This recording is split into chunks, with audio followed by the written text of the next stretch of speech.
I woke up to the truth of the flat earth, shape of the earth, as an engineer and a pilot.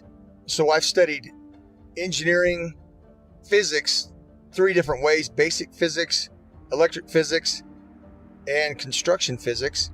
And also as a pilot, as a rotary wing pilot, that is helicopter pilot, I studied aeronautical physics as well. So I can cover and discuss just about any factor of flat earth. Not that I'm any smarter than anybody else, but I've studied quite a bit of factors that analyze shape and motion of just about any object. That's physics, also aeronautical physics, and principles of flight. I can tell you this: airplanes fly straight and level.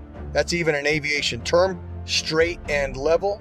Airplanes will fly for hours at the same altitude, never dipping their nose down to follow the curve of the earth.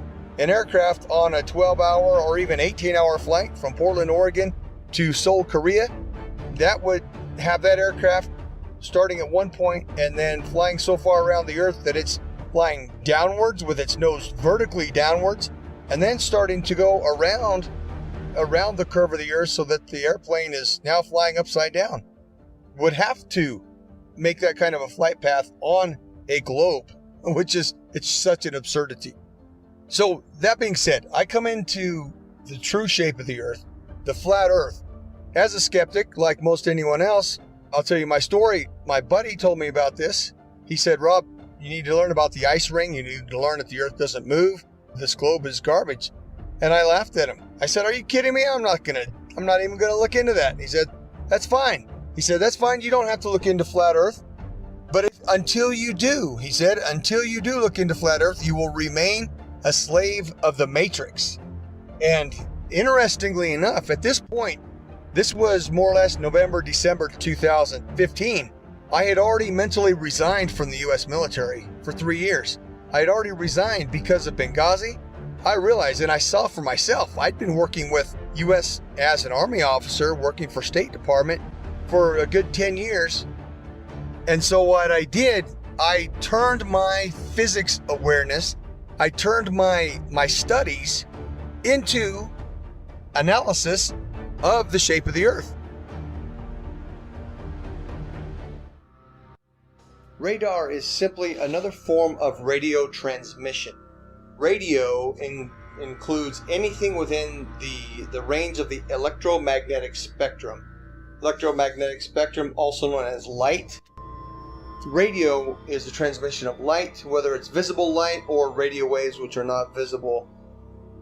When it comes to radio transmissions, there must be a transmitter and a receiver. There can be a reflector or a transmittal unit along the way. However, in the end, there's got to be at least transmitter and a receiver. And in the case of radar, radar transmits a signal and it bounces off a reflector, and then it comes back to the receiving station. Or it can go to other stations if they're set up in the network properly. Long story short, radar emits a signal, it bounces off something, and then it returns to a receiving unit, and the receiving unit maps that reflection accordingly. If there is no reflector, then there's no return signal, and then the object does not show up on the radar. For example, it's off the screen. Notice, there's no curving around anything. It goes out in a straight line. Radio signals always travel in a straight line.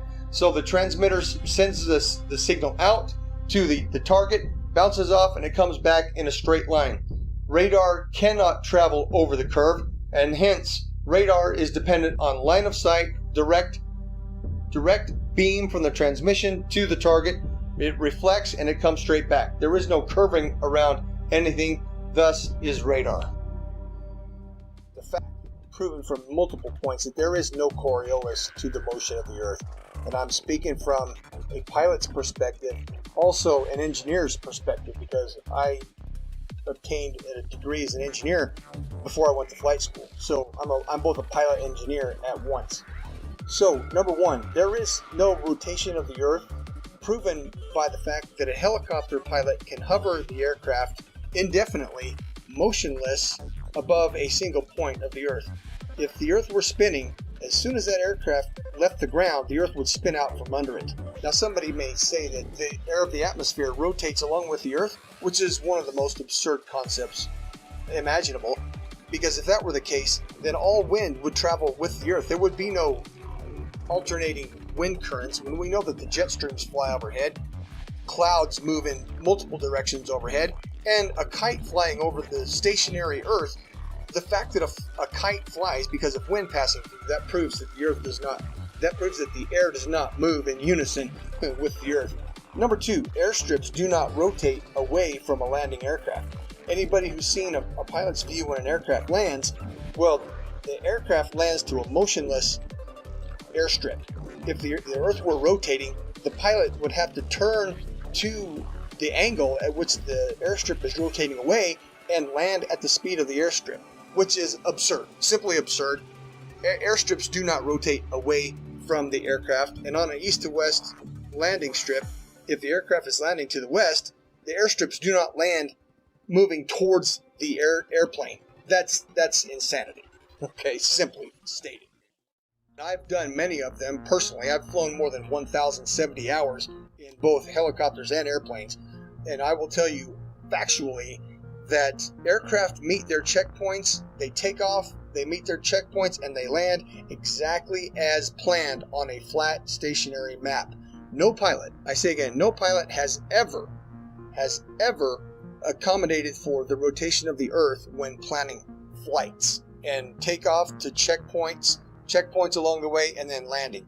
Pilots can plan so well that they can take off and land hundreds of miles away down to within 30 seconds of their planning, because the Earth simply does not rotate. Oh, wait.